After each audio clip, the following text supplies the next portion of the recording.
Hi, I'm Drew at the Jeep Farm. It's been a while since we've done a video, so I wanted to share with you guys a couple of the Jeeps that we've done recently. It's very apparent it's tan day at the Jeep Farm, but three very different builds. Very cool. Wanted to share them with you. I'll go over real quick, kind of do a synopsis of each build, and then we'll get into more detail after. So this is Ron's. This is actually, well, this is a mix of different Jeeps.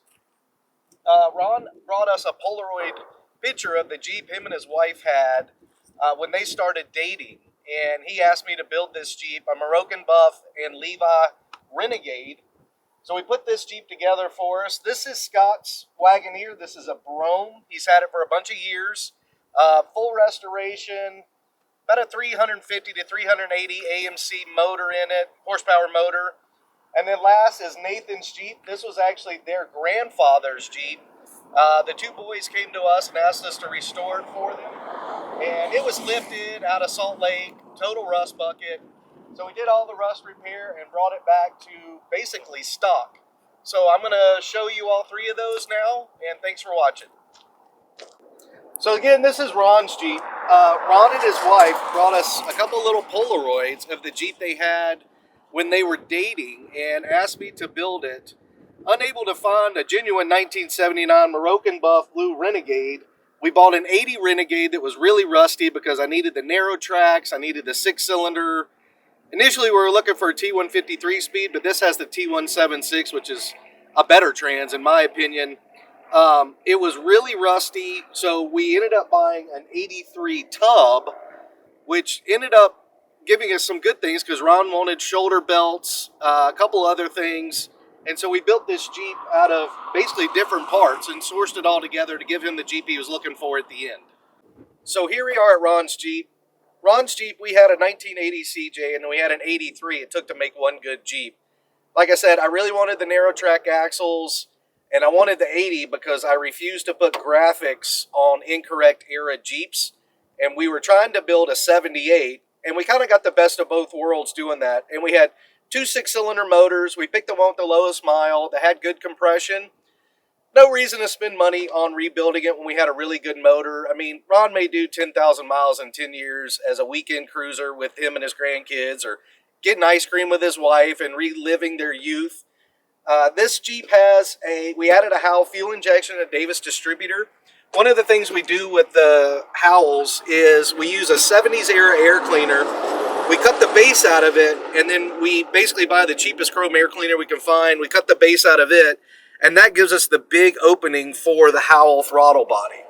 So good running 6-cylinder. This has the T176 4-speed, Dana 300, refreshed axles, refreshed brakes.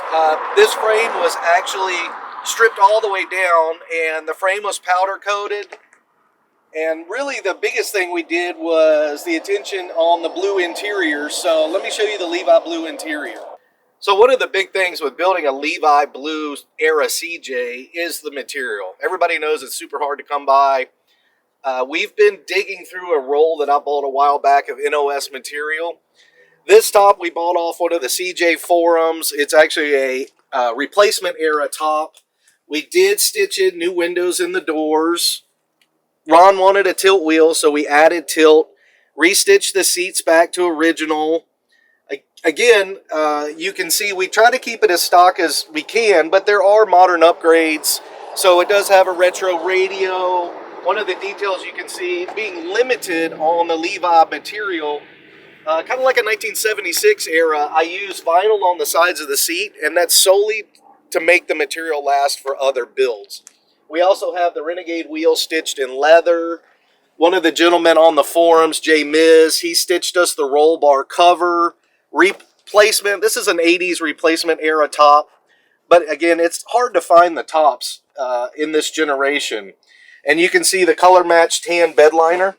So we typically, unless the customer really, really wants the painted floors, which we do, we will do bed liner floors as well. When it is a frame-off restoration, we do complete bed liner on the entire underneath of the tub and the wheel wells. And it just cuts down on the rock chips and noise and insulation. It has a bunch of good purposes. If people do want painted floors and painted wheel wells like they did from the factory, we do that also.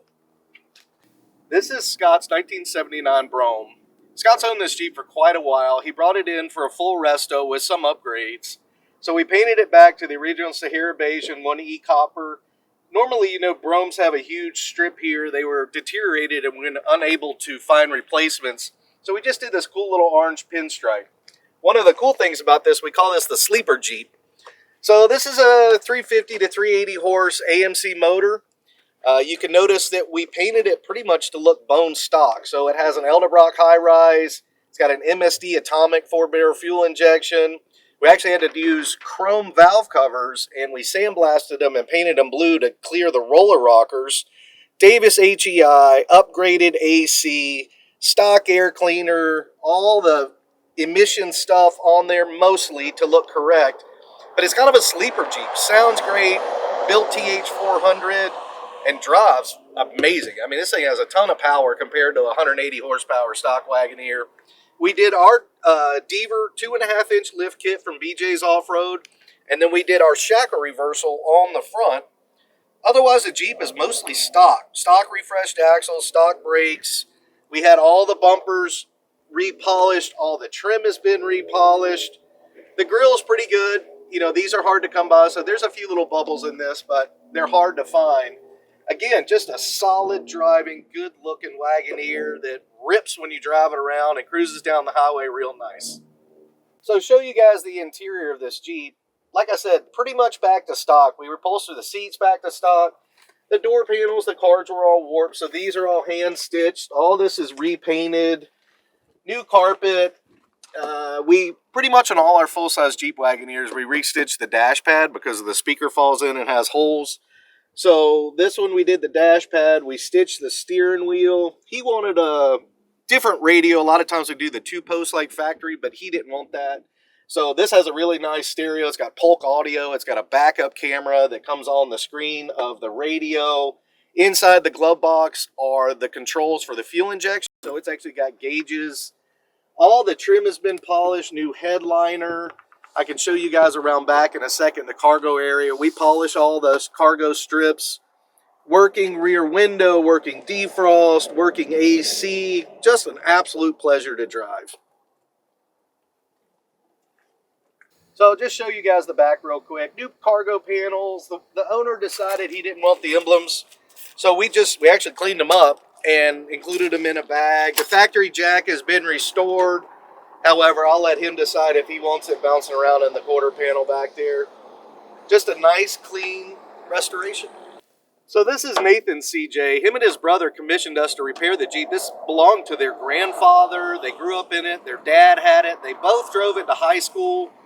It had a pretty rough life. And coming out of Salt Lake City, it was a mess. Jacked up, 33s, 2 bumpers, the whole 9 yards. They wanted it brought back to scratch. We actually built this Jeep, I want to say, 2 to 3 years ago, and he towed it back down. He's put 3,000 to 5,000 miles on it and just wanted us to change the oil and tune it up. And I figured since he was here, we'd just show you guys the tan day and include another tan Jeep that we're really proud of building. So this Jeep, like I said, came from Salt Lake, and there was extensive rust repair. I mean, around the doors, the hard tops, all that had to be hand fabricated. Almost full floors, fenders, grill. It was a mess. So, as I said, he's driven this. We did rebuild this motor back in the day. He's put some decent miles on it.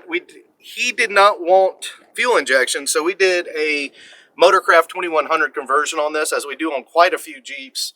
Kind of keeps the budget down, and if you like carburetors, it's a great carb for a 6-cylinder. T5 5-speed, new clutch, Dana 300. We lowered it. We found an original set of wheels. Just really put it back to basically, this was a base model CJ and kept all the base model stuff about it. Really neat build. Upgraded. We did add AC. He did want the AC added to it, so we did that. But all around, just a great driver, and he and his brother have been enjoying the hell out of this Jeep. So, base model CJ, we did repair some cracks and retextured the top. We made the door panels, we upholstered the seats in nutmeg, and base model, so there is a radio delete plate, but he still wanted a radio, and this is cool. So we use this little unit right here, which is like for a side-by-side. So when you get in the Jeep, it links to your Bluetooth. You have volume control forward, backwards, and it gives you tunes, but still gives you the base model look of the radio delete. He added the Cocoa mats, which look really great in there. Just a nice, simple, running, AC, cruising Jeep and family piece of history. So a lot of times we do family heirlooms. I think I would say probably 35 to 40% of my business is family heirlooms. Dad's Jeeps, Grandpa's Jeep. I couldn't imagine my life without the Jeep in it. And that's cool. That's the way I grew up. I love Jeeps. Jeeps are a part of my life. I still have the Jeep my dad bought when I was 6 years old.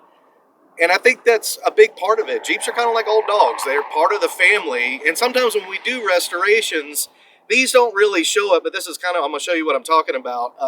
There's certain things that Grandpa built or Dad built that are part of the Jeep, and we keep it. So this bumper was built by Nathan's granddad. We cleaned it. It was hell to get off the Jeep. It was basically rusted on. But we cleaned it, painted it, and put it back on the Jeep because it's part of the Jeep. It's part of the family. There are a lot of builds where we keep custom roll bars, custom bumpers. We're doing a CJ3B right now. The grandfather painted Cannon powered because their last name is Cannon on the hood. Sadly, we have to sandblast it off, but we're going to have it duplicated by a local pinstripe guy that can make it exactly like it was. And that's part of family heritage and things that past generations did to the Jeep. And this Jeep will go from these brothers to their kids and then down to their kids. And to me, that makes it all worth the while.